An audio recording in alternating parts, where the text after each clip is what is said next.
Recognizing that we need to save money is one thing. Taking the money from people who uh, expect it and rely on it and doing so very quickly is quite another and possibly unfair.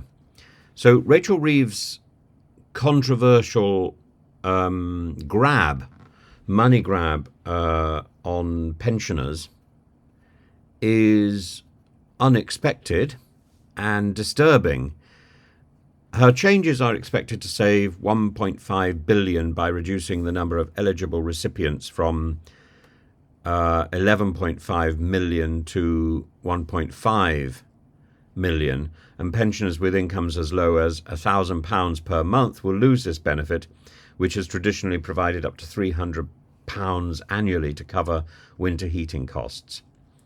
Critics argue that this decision unfairly targets vulnerable elderly individuals, pushing them further into poverty and potentially forcing them to choose between heating and eating. And the Chancellor's justified this raid on pensions by highlighting the £22 billion black hole that Owen Jones and others had already indicated was there in the public finances, attributing it to the previous government's foolish spending.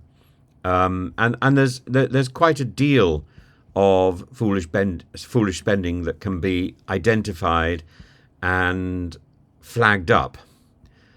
I wanted to pick up some points that people have raised here. Rachel Reeves, JD Boggs says Rachel Reeves, and then we've no money for our country. We do have £10 billion for public sector workers to keep the unions on side.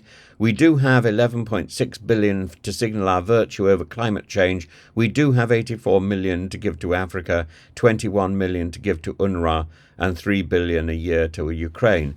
Let's take from the pensioners. I mean, it's a naughty angle, but I think it's a sort of justified angle.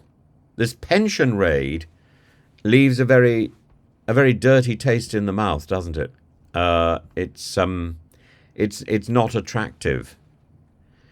So it doesn't matter how much hand-wringing Rachel Reeves does. She's insisted that she's got difficult decisions, including this pension cut, in order to address the financial shortfall. But it's another austerity measure. It's austerity just practiced by the Labour government. And the government has allocated nearly 10 billion for public sector pay rises, with junior doctors receiving a 22% increase over 2 years. Well needed. The spending's been criticised as contradictory, however, given the claimed need for fiscal restraint. Well, yes, but there are some things that require prioritising, and when you start looking at the stupidity of issues like the amount of money that was given to HS2, the amount of money squandered on HS2, it sort of beggars belief, doesn't it? Doesn't it? I think there's a former chief executive, Mark Thurston, who was given a golden goodbye of £289,000 after he stepped down. But I think he pocketed in the last financial year, for doing 6 months' work, £652,000. That is simply that's simply staggering.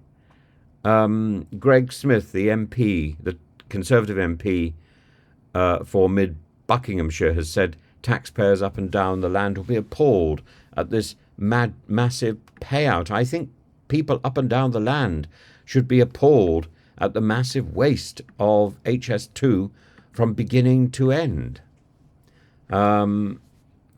See, Rachel Reeves' so controversial proposals. Let's just go through them. The inheritance tax on pensions. She's considering bringing defined contribution, that's DC, pension pots under the scope of inheritance tax, IHT.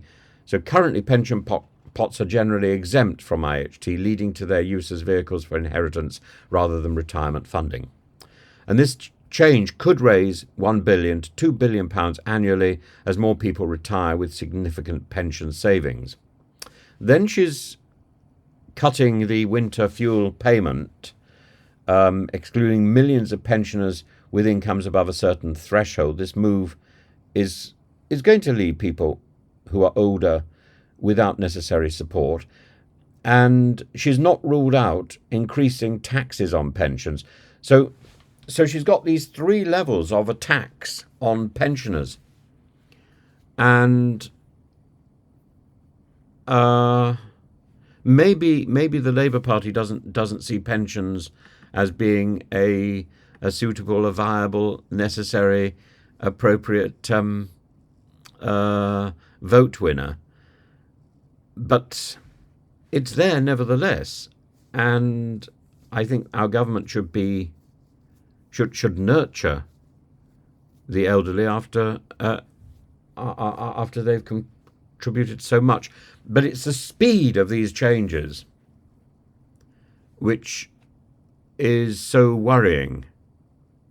And then the axing of Boris Johnson's plan to build 40 new hospitals. Well, yeah, you can say, well, Boris didn't even get that off the ground. But to axe the idea, that should still be an ambition. The axing of the railway lines. Yes, okay, the railway line under Stonehenge is a little bit absurd. But scrapping the railway lines that link that reopen those lines which were closed under the beeching cuts in the 1960s, the line presumably from Oxford to Cambridge. This is a long-standing ambition that is now suddenly stamped on, along with the pensions. I don't fully understand those scraps. I don't understand them, and I find them very worrying. And the reception that Rachel Reeves has got has largely been acquiescent, because the Conservative Party is in such a mess, because the opposition isn't doing its job.